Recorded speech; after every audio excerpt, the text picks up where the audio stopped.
শিখৰ ধাৱনৰ পাছতেই এইবাৰ মাত্ৰ ৩১ বছৰ বয়সতেই আৰু এজন ভাৰতৰ সাংঘাতিক খেলুৱে অৱসৰ ঘোষণা কৰিছে বুলি ক'ব লাগিব।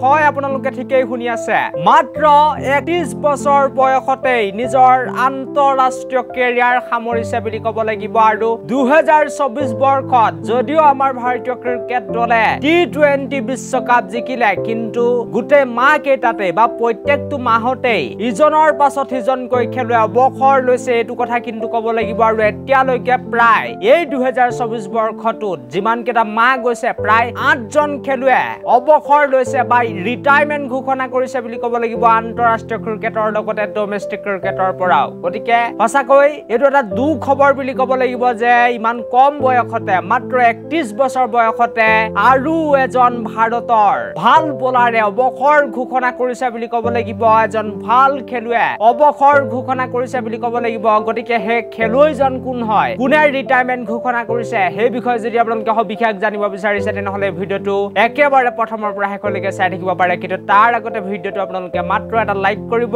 লগতে চেনেলটো এনেকুৱা ধৰণৰ সুন্দৰ সুন্দৰ খবৰৰ বাবে এতিয়া ছাবস্ক্ৰাইব কৰি ল'বলৈ নাপাহৰিব। আৰু মই এতিয়া আহিছো আজিৰ ভিডিঅ'টোৰ মূল বিষয়টোলৈ। আৰু আপোনালোক সকলোকে মই জনাই দিব বিচাৰিছো যে সময়ৰ ভাৰতীয় ক্ৰিকেট দলক প্ৰতিনিধিত্ব কৰা ৱৰিন্দৰ চৰণে ইণ্টাৰনেশ্যনেল ক্ৰিকেটৰ পৰা অৱসৰ ঘোষণা কৰিছে বুলি ক'ব লাগিব। আৰু বহুতে ক'ব পাৰে যে এগৰাকী খেলুৱৈৰ নাম শুনাই নাই, কোন হয়নো এগৰাকী বলাৰ। মই আপোনালোকক জনাই দিব বিচাৰিছো যে ২০১৬ চনতে তেওঁ ইণ্টাৰনেশ্যনেল ডেবিউ কৰিছিল আৰু ডেবিউ কৰোঁতে খুব সুন্দৰ পাৰফৰ্মেঞ্চ কৰিছিল বুলি ক'ব লাগিব। মাত্ৰ ২খন টি-20ৰ লগতে 6খনকৈ ওৱান ডে মেচ এগৰাকী বলাৰে খেলিলে আৰু ২খন টি-20 ইণ্টাৰনেশ্যনেল মেচ খেলিছিল, কিন্তু ৬টাকৈ উইকেট দখল কৰিবলৈ সক্ষম হোৱাৰ লগতে 5 ইকনমি আছিল, মাত্ৰ 5 ইকনমি আছিল। কেনেকুৱা এগৰাকী ভাল বলাৰ আছিল আপোনালোকে হয়তো এতিয়া নিজে গম পাইছে। এক অভাৰ বল মাৰিবলৈ আহিলে এখন টি-20 মেচত মাত্ৰ 5 ৰান দিয়ে, ইমান এগৰাকী ভাল বলাৰ আছিল। কিন্তু হঠাৎ তেখেতৰ নাম ইণ্ডিয়াৰ টিমৰ পৰা নাইকিয়া হৈ গ'ল। আঘাতৰ বাবে এবাৰ যি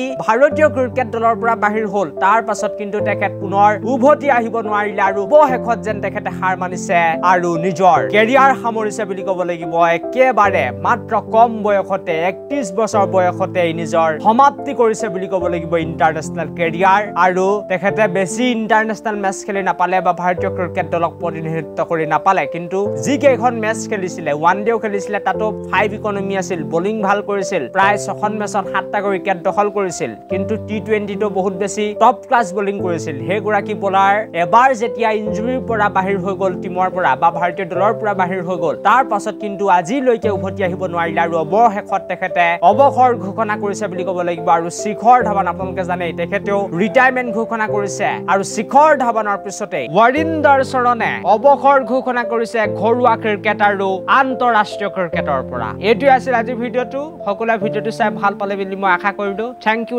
ফৰ ৱাচিং দিছ ভিডিঅ'।